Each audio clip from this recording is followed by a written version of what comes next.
Hi all of U. ഞാൻ ഇന്ന് പുതിയൊരു ടോപ്പിക്കുമായിട്ടാണ് വന്നിരിക്കുന്നത്. How to use Google classroom. Google classroom എന്ന് പറയുന്ന ആപ്പ് നമ്മൾ എങ്ങനെയാണ് യൂസ് ചെയ്യുന്നത്, അതാണ് ഇന്നത്തെ നമ്മുടെ ചർച്ചാ വിഷയം. അപ്പോൾ ഗൂഗിൾ ക്ലാസ് റൂം എന്ന് പറയുന്നത് നമ്മൾ ഇപ്പോൾ ഓൺലൈൻ ക്ലാസ്സസൊക്കെയാണ് നടന്നുകൊണ്ടിരിക്കുന്നത്. അപ്പോൾ ഓൺലൈൻ ക്ലാസ്സസ് നടന്നുകൊണ്ടിരിക്കുമ്പോൾ നമ്മൾ ടീച്ചേഴ്സിനും സ്റ്റുഡൻസിനും വളരെ ഫേവറബിളായ ഒരു ആപ്പാണ് ഈ ഗൂഗിൾ ക്ലാസ് റൂം. കാരണം നമുക്ക് വാട്സപ്പും ടെലഗ്രാമും ഉപയോഗിക്കുന്നതിനേക്കാൾ വളരെ അഡ്വാൻറ്റേജസ് ആണ് ഈ ആപ്പ് എന്ന് പറയുന്നത്.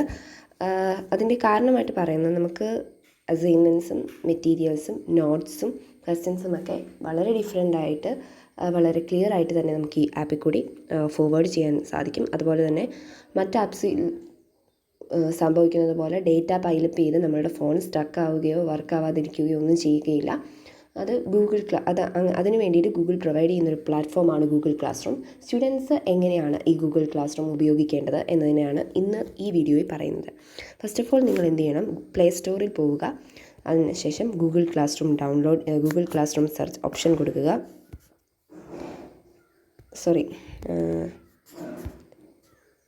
അപ്പോൾ ഗൂഗിൾ ക്ലാസ് റൂമിൻ്റെ ഈ കാണുന്നതാണ് ഗൂഗിൾ ക്ലാസ് റൂമിൻ്റെ ഐക്കൺ എന്ന് പറയുന്നത്. അപ്പം ഞാനിത് ഡൗൺലോഡ് ചെയ്തിട്ടുള്ളത് കൊണ്ടാണ് ഓപ്പൺ എന്ന് കാണിക്കുന്നത്. അല്ല എന്നുണ്ടെങ്കിൽ നിങ്ങൾക്ക് രണ്ട് ഓപ്ഷൻസ് ആയിരിക്കും, ഇൻസ്റ്റാൾ, ക്യാൻസൽ എന്നുള്ളത്. അപ്പം നിങ്ങൾ ഇൻസ്റ്റാൾ കൊടുക്കുക, എന്നിട്ട് ഗൂഗിൾ ക്ലാസ് റൂം ഇൻസ്റ്റാൾ ചെയ്യുക നിങ്ങളുടെ ഫോണിൽ.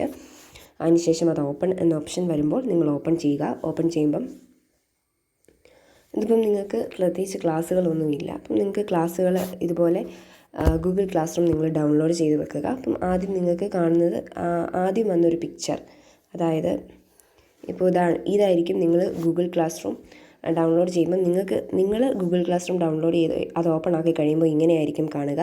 അതിനുശേഷം നിങ്ങൾ എന്ത് ചെയ്യണമെന്ന് ഞാൻ പറയാം. അപ്പോൾ അതിനുശേഷം നിങ്ങൾക്ക് ടീച്ചർ ഒരു ഇൻവിറ്റേഷൻ കോഡ് ഇതുപോലൊരു ഇൻവിറ്റേഷൻ ലിങ്ക് അയച്ചിട്ടുണ്ടാവും. ആ ഇൻവിറ്റേഷൻ ലിങ്ക് യൂസ് ചെയ്യാം. അതല്ലെങ്കിൽ ഒരു 7 ഐറ്റംസ് ഉള്ള ഒരു കോഡ് അല്ലെങ്കിൽ ഒരു ലിങ്ക് ടീച്ചർമാർ നിങ്ങൾക്ക് അയച്ചു തരും. ആ ലിങ്ക് ഉപയോഗിച്ചാണ് നിങ്ങൾ ക്ലാസ് റൂമിൽ ജോയിൻ ചെയ്യേണ്ടത്. നിങ്ങൾ ആ ലിങ്കിൽ ക്ലിക്ക് ചെയ്യുക. അപ്പോൾ നിങ്ങൾക്ക് താഴെ open with Chrome or class room എന്ന് കാണിക്കും. സോ നിങ്ങൾ ക്ലാസ് റൂമിൽ ക്ലിക്ക് ചെയ്യുക.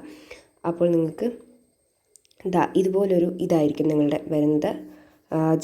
You are joining the class as A student. അപ്പോൾ നിങ്ങൾക്ക് ജോയിൻ ക്ലാസ് കൊടുക്കാം, അല്ലെങ്കിൽ ജോയിൻ ക്ലാസ് ഡയറക്റ്റ് കൊടുക്കാം. നിങ്ങൾ ഈ ഒരു ഇമെയിൽ അക്കൗണ്ടാണ് യൂസ് ചെയ്യുന്നതെങ്കിൽ, അല്ലെങ്കിൽ സ്വിച്ച് അക്കൗണ്ട് കൊടുത്താൽ നിങ്ങൾക്ക് വേറെ ഏത് ഇമെയിൽ ഐ ഡിയിൽ നിന്ന് വേണമെങ്കിലും ജോയിൻ ചെയ്യാവുന്നതാണ്. അതിനുശേഷം നിങ്ങൾ ജോയിൻ ക്ലാസ് കൊടുക്കുക.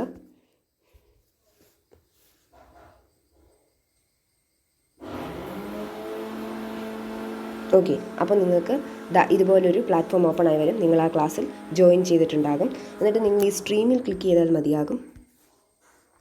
ഇതാണ് സ്ട്രീം. ഇവിടെ ക്ലിക്ക് ചെയ്താൽ നിങ്ങൾക്ക്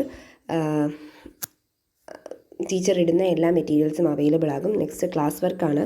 ഈ ക്ലാസ് വർക്ക് ഉപയോഗിച്ച് കഴിഞ്ഞാൽ നിങ്ങൾക്ക് ടീച്ചേഴ്സ് ഇടുന്ന കാര്യങ്ങളൊക്കെ നിങ്ങൾ എന്തെങ്കിലും ക്ലാസ് വർക്ക് ചെയ്യാൻ പറഞ്ഞിട്ടുണ്ടോ എന്ന് നിങ്ങൾക്ക് അറിയാൻ പറ്റും. അടുത്തത് പീപ്പിളാണ്. പീപ്പിളിൽ നോക്കിയാൽ ഏതൊക്കെ ടീച്ചേഴ്സാണ് അവിടെ ഉള്ളത്, സ്റ്റുഡൻസ് ആരൊക്കെയാണുള്ളത്, എല്ലാം നിങ്ങൾക്ക് ഇവിടുന്ന് ക്ലിയർ ആയിട്ട് മനസ്സിലാവുന്നതാണ്. അപ്പോൾ ടീച്ചേഴ്സ് എന്ത് കാര്യം പറഞ്ഞാലും അത് കൃത്യമായിട്ട് ഈ സ്ട്രീമിൽ വരുന്നതാണ്. സോ നിങ്ങൾ സ്ട്രീം മാത്രം യൂസ് ചെയ്താൽ മതി, ബാക്കിയൊന്നും യൂസ് ചെയ്യേണ്ടതില്ല.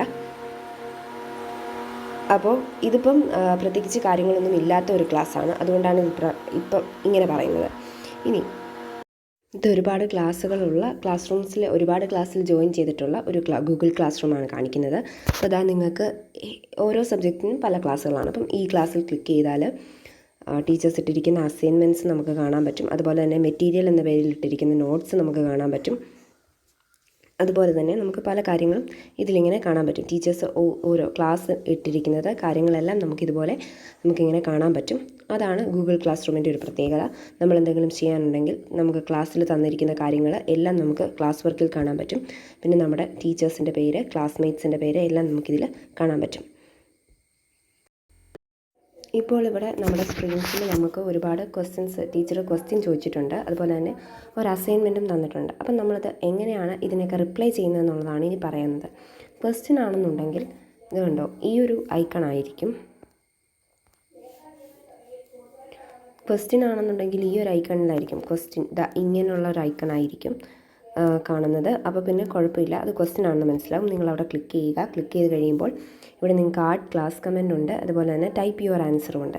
ടൈപ്പ് യുവർ ആൻസറിൻ്റെ അവിടെ ക്ലിക്ക് ചെയ്തിട്ട് ഈ ആൻസർ നിങ്ങൾ നേരത്തെ കണ്ടുപിടിക്കുക. അതിൻ്റെ ആൻസർ എത്രയാണോ അതിവിടെ, ഫോർ എക്സാമ്പിൾ ഇപ്പോൾ 2 hours എന്നാണ് ആൻസർ എങ്കിൽ 2 hours എന്നടിച്ചു കൊടുക്കുക. എന്നിട്ട് ഹാൻഡ് ഇൻ ചെയ്യുക. ഹാൻഡ് ഇൻ ഇവിടെ ക്ലിക്ക് ചെയ്യുക. അപ്പോൾ നിങ്ങളുടെ ആൻസർ അവിടെ സബ്മിറ്റ് ആയിട്ടുണ്ടാകും. ഇനി നിങ്ങൾക്ക് ആ ആൻസർ തെറ്റാണെന്ന് പിന്നെ മനസ്സിലായി കഴിഞ്ഞാൽ നിങ്ങൾ എഡിറ്റ് ഓപ്ഷൻ കൊടുത്തു കഴിഞ്ഞാൽ അത് വീണ്ടും നിങ്ങൾക്ക് തിരുത്തിയിട്ട് ശരിയായിട്ടുള്ള 3 hours ആണെങ്കിൽ അത് അടിച്ചിട്ട് പിന്നെയും നിങ്ങൾ എന്ത് ചെയ്യണം, ഹാൻഡ് ഇൻ ചെയ്യണം.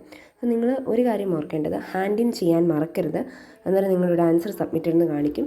ഹാൻഡ് ഇൻ ചെയ്യാൻ മറന്നുപോയാൽ നിങ്ങൾ ആൻസർ സബ്മിറ്റ് ആകത്തില്ല. ഹാൻഡ് ഇൻ ചെയ്താൽ മാത്രമേ ആൻസർ സബ്മിറ്റ് ആകത്തുള്ളൂ.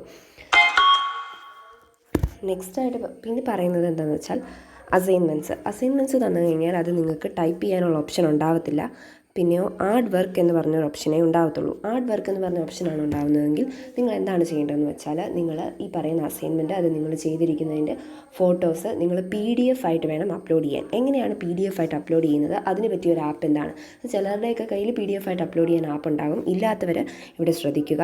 നിങ്ങൾ എന്ത് ചെയ്യണമെന്ന് വെച്ചാൽ, നിങ്ങൾക്ക് ഗൂഗിൾ പ്ലേ സ്റ്റോറിൽ പോയി നോട്ട് ബ്ലോക്ക് എന്ന് പറഞ്ഞൊരു പുതിയൊരു ആപ്പുണ്ട്, അതുകൂടെ ഡൗൺലോഡ് ചെയ്യുക. അപ്പം നിങ്ങൾക്ക് വേറെ ആപ്പുകൾ ഉണ്ടെങ്കിൽ നിങ്ങളൊന്നും ഡൗൺലോഡ് ചെയ്യേണ്ട ആവശ്യമില്ല. നോട്ട് ബ്ലോക്ക് സ്കാനർ ആപ്പ് എന്ന് പറഞ്ഞൊരു ആപ്പുണ്ട്. അപ്പോൾ നിങ്ങൾക്ക് ഈ ആപ്പ് ഉപയോഗിച്ച് കഴിഞ്ഞാൽ നിങ്ങൾക്ക് ഈ ആപ്പ് ഉപയോഗിച്ച് നിങ്ങൾക്ക് സ്കാൻ ചെയ്ത് PDF ആയിട്ട് അപ്ലോഡ് ചെയ്യാൻ പറ്റും. അപ്പം ഞാൻ ഈ ആപ്പ് ഡൗൺലോഡ് ചെയ്യുകയാണ്. ഞാൻ ഡൗൺലോഡ് ചെയ്തിട്ടുള്ളതുകൊണ്ടാണ് അപ്ഡേറ്റ് എന്ന് കാണിക്കുന്നത്. നിങ്ങൾ ഡൗൺലോഡ് ചെയ്തിട്ടില്ലേ, ക്യാൻസലും ഇൻസ്റ്റാളും ആയിരിക്കും കാണുക. അപ്പോൾ നിങ്ങൾ എന്ത് ചെയ്യണം, അത് ഇൻസ്റ്റാൾ ചെയ്യണം. ഇൻസ്റ്റാൾ ചെയ്യുമ്പോൾ ഇതുപോലെ കറങ്ങി അത് ഫുള്ളായി കഴിയുമ്പം ഓപ്പൺ എന്ന് പറഞ്ഞൊരു ഓപ്ഷൻ വരും.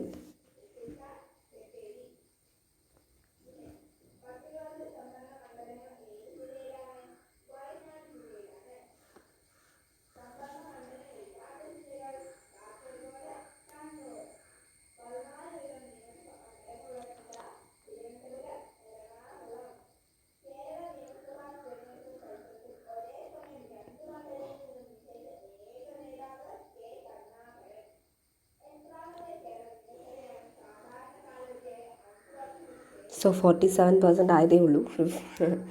100 ആകുമ്പോഴാണ് ഓപ്പൺ ആവുന്നത്. നമുക്ക് കുറച്ച് സമയം കൂടെ വെയിറ്റ് ചെയ്യാം.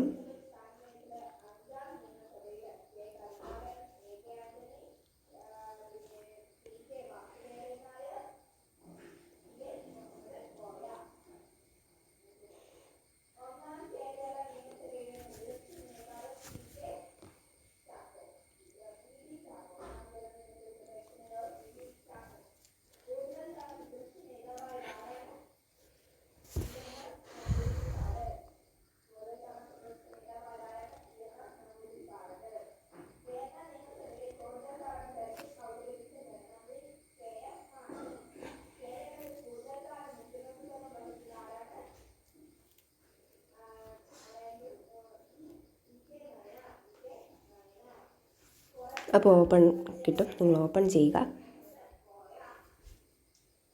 ഓപ്പൺ ചെയ്ത് കഴിയുമ്പം നിങ്ങൾക്ക് ഈ ക്യാമറയുടെ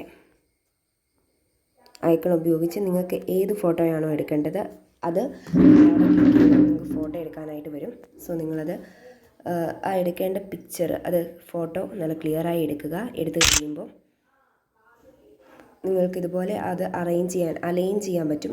ഇതുപയോഗിച്ച് ഇങ്ങനെ എന്തുമാത്രം ഭാഗം വേണോ അത്രയും നമുക്ക് അലൈൻ ചെയ്യാൻ പറ്റും. അലൈൻ ചെയ്തിട്ട് ടിക്ക് കൊടുത്തു കഴിയുമ്പോഴേക്കും നമുക്കത് വളരെ ക്ലിയർ ആയിട്ട് തന്നെ കിട്ടും. അതിനും പിന്നെയും ക്ലിക്ക് ചെയ്യുമ്പം നമുക്കതൊരു ഡോക്യുമെൻ്റായിട്ട് ആണ് കിട്ടുന്നത്. ആ ഡോക്യുമെൻറ്റിന് നമുക്ക് സേവ് ടു ഗ്യാലറി കൊടുക്കാം. അതുപോലെ തന്നെ വേറെ ഒരുപാട് ഓപ്ഷൻസ് ഉണ്ട്. അപ്പോൾ നിങ്ങൾ ബാക്ക് അടിച്ച് കഴിയുമ്പോൾ ആ ഡോക്യുമെൻ്റ് എടുക്കുക. എന്നിട്ട് ഷെയർ എന്ന ഓപ്ഷൻ ക്ലിക്ക് ചെയ്യുക. ഷെയർ ചെയ്തിട്ട് നിങ്ങൾ ഡ്രൈവിലേക്ക് ഷെയർ ചെയ്യാം, അല്ലെങ്കിൽ ക്ലാസ് റൂമിലേക്ക് ഡയറക്റ്റ് ഷെയർ ചെയ്യാൻ പറ്റും. ക്ലാസ് റൂമിലേക്ക് അറ്റാച്ച് ടു അസൈൻമെൻറ്റ് എന്നാണ് കൊടുക്കേണ്ടത്. അപ്പം ഈ അസൈൻമെൻറ്റ് ഇവിടെ കിടപ്പുണ്ട്. സോ നിങ്ങൾ ആ അസൈൻമെൻറ്റിലേക്ക് അറ്റാച്ച് ചെയ്യുക.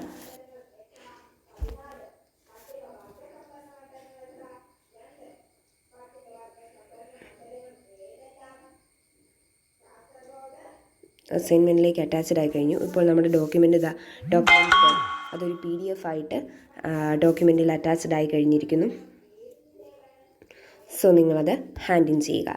അപ്പം ആ അറ്റാച്ച്മെൻറ്റ് സബ്മിറ്റ് ആകും. അപ്പം നിങ്ങളുടെ അസൈൻമെൻറ്റ് ഇതാ അവിടെ സബ്മിറ്റ് ആകും. അപ്പോൾ നിങ്ങൾ ഹാൻഡ് ഇൻ എന്നുള്ള ഓപ്ഷൻ ക്ലിക്ക് ചെയ്ത് കൊടുക്കുക. നിങ്ങളുടെ അസൈൻമെൻറ്റ് പിന്നെ ഒരുപാട് അസൈൻമെൻറ്റ്സ് ഉണ്ടെങ്കിൽ നിങ്ങളുടെ ഇങ്ങനെ ടോപ്പിക്ക് തമ്മിൽ വ്യത്യാസപ്പെട്ട് പോകാൻ ചാൻസ് ഉണ്ട്. അപ്പോൾ നിങ്ങൾ എന്ത് ചെയ്യണമെന്ന് വെച്ചാൽ ഇവിടെ കറക്റ്റ് അസൈൻമെൻറ്റ് ഒരു അസൈൻമെൻറ്റേ ഉള്ളത് കൊണ്ടാണ്. ഇനിയിപ്പോൾ നമുക്ക് അസൈൻമെൻറ്റ്സ് ഒന്നുമില്ല, അപ്പോൾ നമുക്ക് നോക്കേണ്ട ആവശ്യവുമില്ല.